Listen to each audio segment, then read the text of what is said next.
All right, so here's a couple of questions from people from home.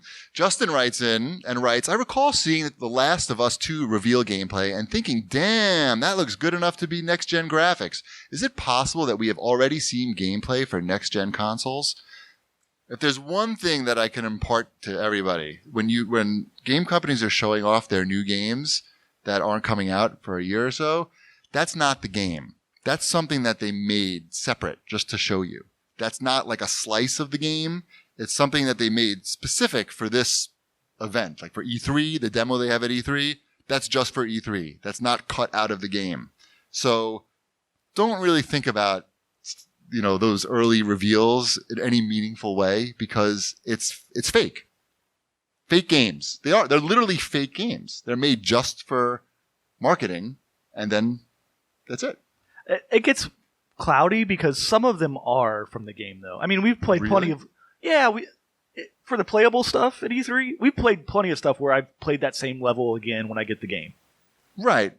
Yeah, those levels usually wind up in the game, but I think what Cheapy's saying is they'll basically make a FMV of gameplay. Well, it could be playable. It's playable. It'll be playable, too. Running through a computer. It's not running through a console, right. And it's like a whole separate... It's not the game. Yeah. It's something standalone that they made just for that event. So... always take that stuff with a grain of salt. Wombat, pay attention. This one's for you. Oh, good. I like questions for me. At SGN 2020 says, does Wombat think Marvel Ultimate Alliance 3 would be a better game if it had not been a Switch exclusive? I finished Marvel Ultimate Alliance 3 between the last show and this show, so I'm an expert now with Marvel Ultimate Alliance 3. The last level of that game is really bad. Like, it's weird how bad the last level is for a game that, for the most part, is all right. And then it sort of takes a turn at the end because it's a Diablo-style game with your favorite Marvel characters. So your concept of the game and going through most of the game is you're walking down hallways and you're beating up lots of guys. And then after you beat up a whole bunch of guys, there's one guy you fight, and then you move on to the next level. Lots of guys. The last level... is because the full name of the game is Marvel Ultimate Alliance 3: The Black Order, who if you've seen Avengers Endgame or Infinity War, that's your Proxima Midnight and your Squidward and Squidward. Yeah, that's what Iron Man calls him in the movie. It's those guys. It's the big guy who loses an arm. Cool guys. Yeah, they're cool. That's the Black Order, but they don't show up in the game. They show up in the very first cutscene.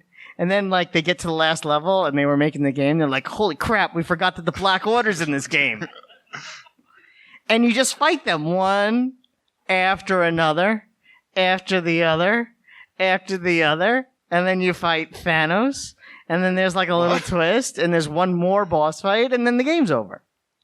But there's no, guys you fight in between. It literally goes from you fight Proxima Midnight, save point. They ran out of money. Fight the next person, something. It's like they forgot how the game was, that these characters were in the game, and that's what they were going to call the game, that they had to end the game, and it's just 6 boss fights in a row and credits. And it's so weird. Because it makes no sense in context with the rest of the game. It's not fun at all. Not even a little. And in the first 2 Marvel Ultimate Alliances, your characters leveled up with you a little bit, like the ones you don't use. They leveled up with you as you went on. So if your character was level 40, all the other characters would probably be a level 30-ish.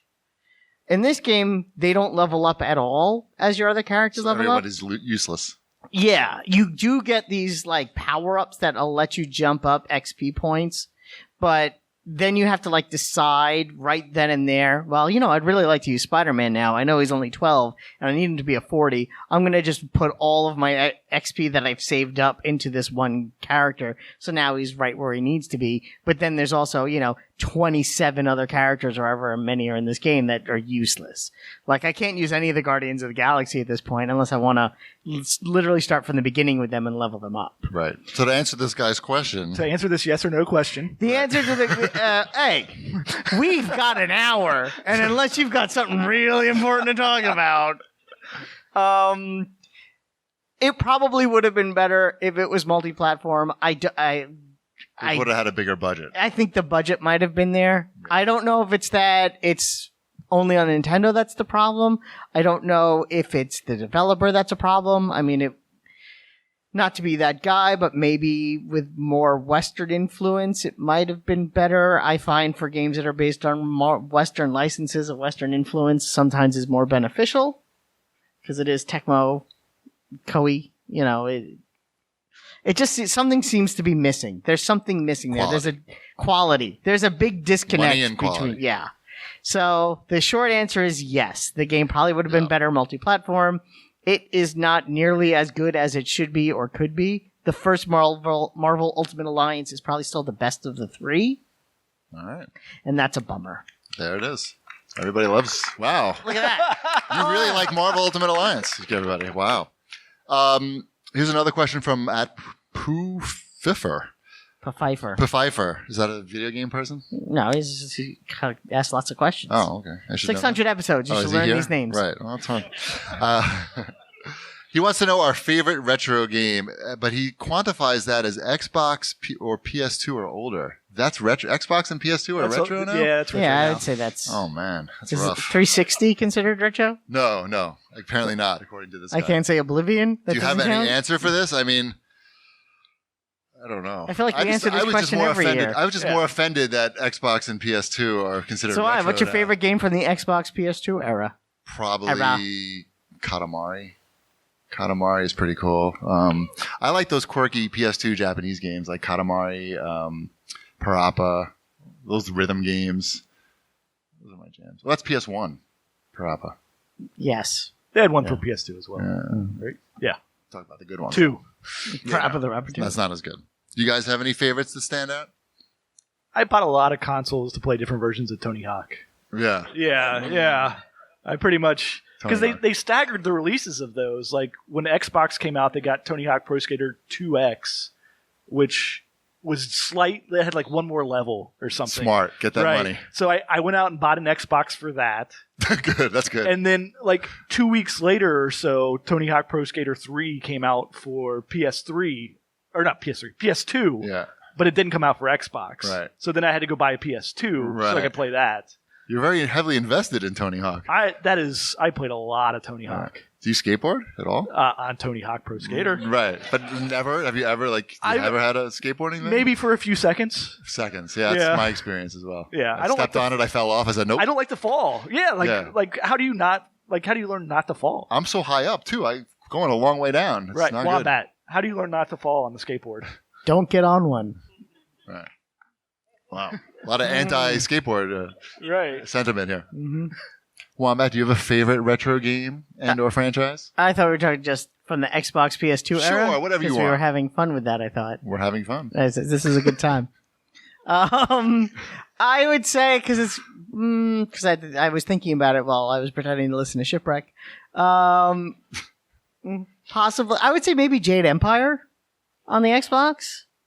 That's a good game that I feel like they kind of dropped the ball. BioWare dropped the ball, guys. I don't know if you knew this. On everything.